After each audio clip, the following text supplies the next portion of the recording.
Chapter 16. They set out from Elim, and all the congregation of the people of Israel came to the wilderness of Sin, which is between Elim and Sinai, on the 15th day of the second month after they had departed from the land of Egypt. And the whole congregation of the people of Israel grumbled against Moses and Aaron in the wilderness. And the people of Israel said to them, Would that we had died in the land of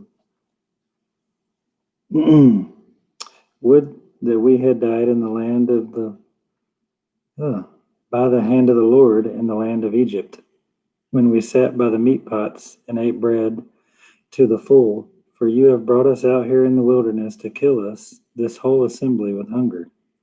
Then the Lord said to Moses, Behold, I am about to rain bread from heaven for you, and the people shall go out and gather a day's portion every day, that I may test them, whether they will walk in my law or not. On the sixth day, when they prepare what they bring in, it will be twice as much as they gather daily. So Moses and Aaron said to all the people of Israel, At evening you shall know that it was the Lord who brought you out of the land of Egypt.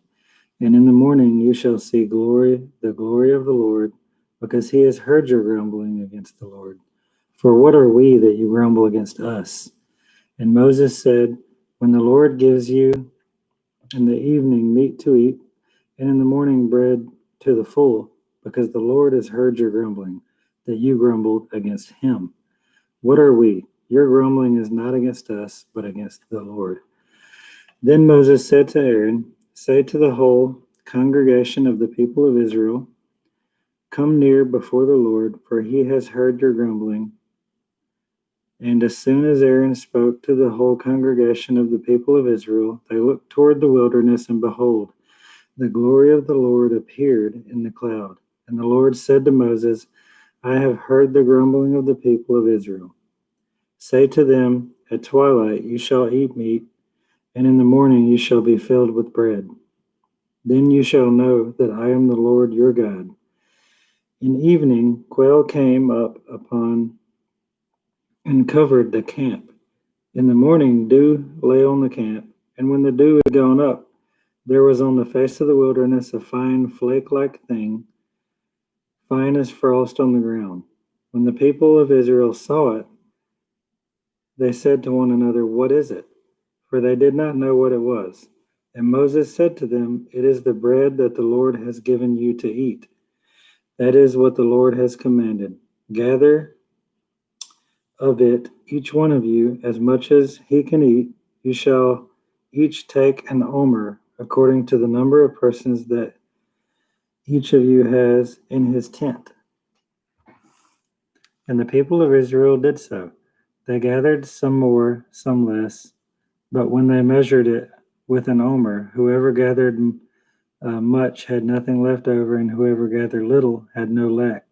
Each of them gathered as much as he could eat. And Moses said to them, Let no one leave any of it over till the morning. But they did not listen to Moses. Some left part of it till morning, and it bred worms and stank. And Moses was angry with them. Morning by morning they gathered it, each as much as he could eat. But when the sun grew hot, it melted. On the sixth day they gathered twice as much bread, 2 omers each. And when all the leaders of the congregation came and told Moses, he said to them, This is what the Lord has commanded. Tomorrow is a day of solemn rest and a holy Sabbath to the Lord. Bake what you will bake and boil what you will boil, and all that is left over lay aside to be kept till the morning. So they laid it aside till the morning, as Moses commanded them, and it did not stink, and there was no worms in it. Moses said, Eat it today, for today is a Sabbath to the Lord. Today you will not find it in the field. 6 days you shall gather it, but on the seventh day, which is a Sabbath, there will be none. On the seventh day some of the people went out together, but they found none. And the Lord said to Moses, how long will you refuse to keep my commandments and my laws? See, the Lord has given you the Sabbath. Therefore, on the sixth day, he gives you bread for 2 days. Remain each of you in his place. Let no one go out of his place on the seventh day, so that the people rested on the seventh day. Now the house of Israel called its name manna. It was like coriander seed, white, and the taste of it was like wafers made with honey. Moses said, this is what the Lord has commanded. Let an omer of it be kept throughout your generations, so that they may see the bread with which I fed you in the wilderness, when I brought you out of the land of Egypt. Moses said to Aaron, take a jar and put an omer of manna in it, and place it before the Lord to be kept throughout your generations. As the Lord commanded, so Aaron placed it before the testimony to be kept. The people of Israel ate manna 40 years till they came to the habitable land. They ate the manna till they came to the border of the land of Canaan. An omer is a 10th part of an ephah. Chapter 17. Water from the rock.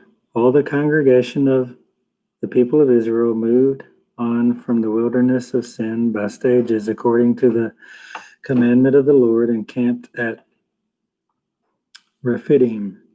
But there was no water for the people to drink. Therefore the people quarreled with Moses and said, give us water to drink. And Moses said to them, why do you quarrel with me?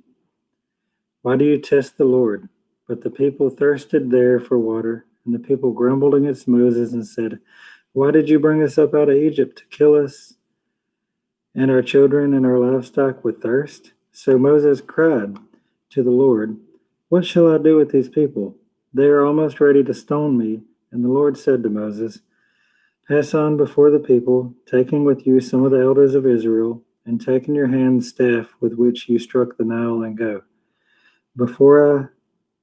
Behold, I will stand before you there on the rock Horeb, and you shall strike the rock, and water shall come out of it, and the people will drink.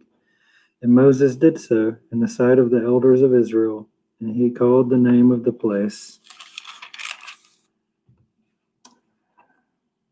Mesa and Meribah, because of the quarreling of the people of Israel, and because they tested the Lord by saying, is the Lord among us or not? Then Amalek came and fought with Israel at Rephidim. So Moses said to Joshua, choose for us men and go out and fight with Amalek. Tomorrow I will stand on the top of the hill with the staff of God in my hand. So Joshua did as Moses told him and fought with Amalek, while Moses, Aaron, and Hur went up to the top of the hill. Whenever Moses held up his hand, Israel prevailed, and whenever he lowered his hand, Amalek prevailed. But Moses' hands grew weary, so they took a stone and put it under him, and he sat on it, while Aaron and Hur held up his hands, one on one side and one on the other. So his hands were steady until the going down of the sun, and Joshua overwhelmed Amalek and his people with the sword. Then the Lord said to Moses, write this as a memorial in a book and recite it to the ears of Joshua, that I will utterly blot out the memory of Amalek from under the heaven. And Moses built an altar and called the name of it, the Lord is my banner, saying, a hand upon the throne of the Lord. The Lord will have war with Amalek from generation to generation. Chapter 18.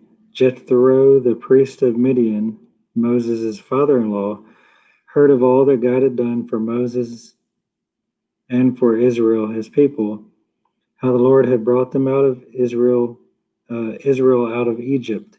Now Jethro, Moses' father-in-law, had taken Zipporah, Moses' wife, after he had sent her home along with her 2 sons. The name of one was Gershom, for he said, I have been a sojourner in a foreign land. And the name of the other, Eleazar, for he said, the God of my father was my help and my deliverer, and he delivered me from the sword of Pharaoh. Jethro, Moses' father-in-law, came with his sons and his wife to Moses in the wilderness, where he was encamped at the mountain of God. And when he sent word to Moses, I, your father-in-law Jethro, am coming to you with your wife and her 2 sons with her. Moses went out to meet his father-in-law and bowed down and kissed him. And they asked each other of their welfare and went into the tent. Then Moses told his father-in-law all that the Lord had done to Pharaoh and to the Egyptians for Israel's sake, all the hardships that had come upon them in the way, and how the Lord had delivered them. And Jethro rejoiced for all the good that the Lord had done to Israel, in that he had delivered them out of the hand of the Egyptians. Jethro said, Blessed be the Lord, who has delivered you out of the hand of the Egyptians and out of the hand of Pharaoh, and has delivered the people from under the hand of the Egyptians. Now I know that the Lord is greater than all gods, because in this affair they dealt arrogantly with the people. And Jethro, Moses' father-in-law, brought a burnt offering and sacrifices to God. And Aaron came with all the elders of Israel to eat bread with Moses' father-in-law, before God. The next day, Moses sat to judge the people, and all the people stood around Moses from morning till evening. When Moses' father-in-law saw all that he was doing for the people, he said, What is this that you are doing for the people? Why do you sit alone, and all the people stand around you from morning till evening? And Moses said to his father-in-law, Because the people come to me to inquire of God. When they have a dispute, they come to me, and I decide between one person and another, and I make them know the statutes of God and his laws. Moses' father-in-law said to him, What are you doing? What you're doing is not good. You and the people with you will certainly wear yourselves out, for this thing is too heavy for you. You are not able to do it alone. Now obey my voice, and I will give you advice, and God be with you. You shall represent the people before God and bring their cases to God. You shall warn them about the statutes and the laws, and make them know the way in which they must walk and what they must do. Moreover, look for able men from all the people, men who fear God and who are trustworthy and hate a bribe, and place such men over people as chiefs of thousands, of hundreds, of fifties, and tens. And let them judge the people at all times. Every great matter they shall bring to you, but any smaller matter they shall decide themselves. So it will be easier for you, and they will bear the burden with you. If you do this, God will direct you, and you will be able to endure, and all the people also will go to their place in peace. So Moses listened to the voice of his father-in-law and did all that he said. And Moses chose able men out of all of Israel and made them heads over the people, chiefs of thousands, hundreds, fifties, and tens. And they judged the people at all times. Any hard case they brought to Moses, but any small matter they decided themselves. Then Moses let his father-in-law depart. He went away to his own country.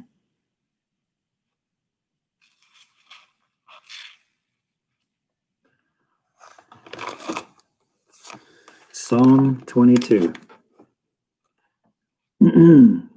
My God, why have you forsaken me? Why are you so far from saving me from the words of my groaning?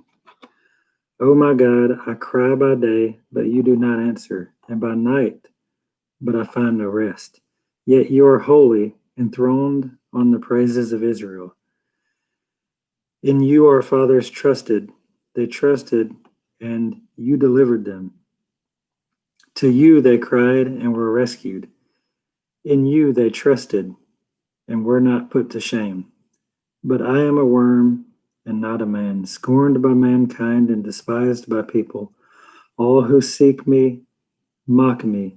They make mouths at me. They wag their heads. He trusts in the Lord. Let him deliver him. Let him rescue him, for he delights in him. Yet you are he who took from the womb. You made me trust you at my mother's breasts. On you was I cast from my birth, and from my mother's womb you have been my God. But not far from me, for trouble is near, and there is none to help.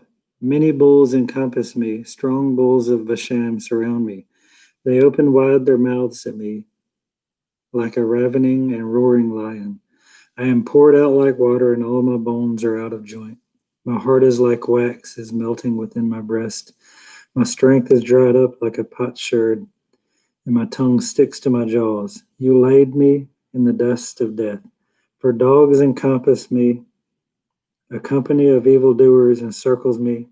They have pierced my hands and my feet. I can count all my bones. They stare and gloat over me.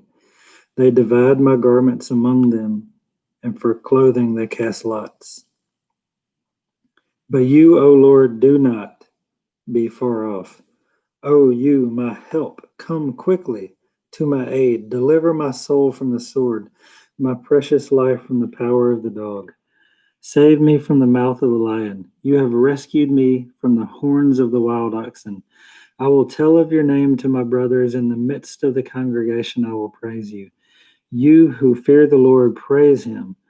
All you offspring of Jacob, glorify him and stand in awe of him. All you offspring of Israel. For he has not despised or harbored the afflicted or the affliction of the afflicted. And he has not hidden his face from him, but he has heard when he cried to him.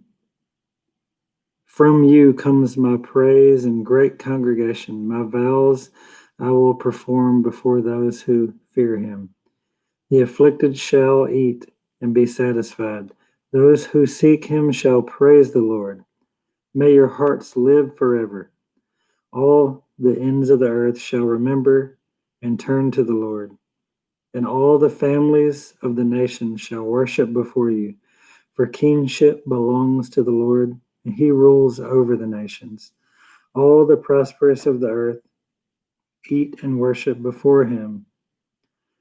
Shall bow down all who go down to the dust, even the one who could not keep him alive.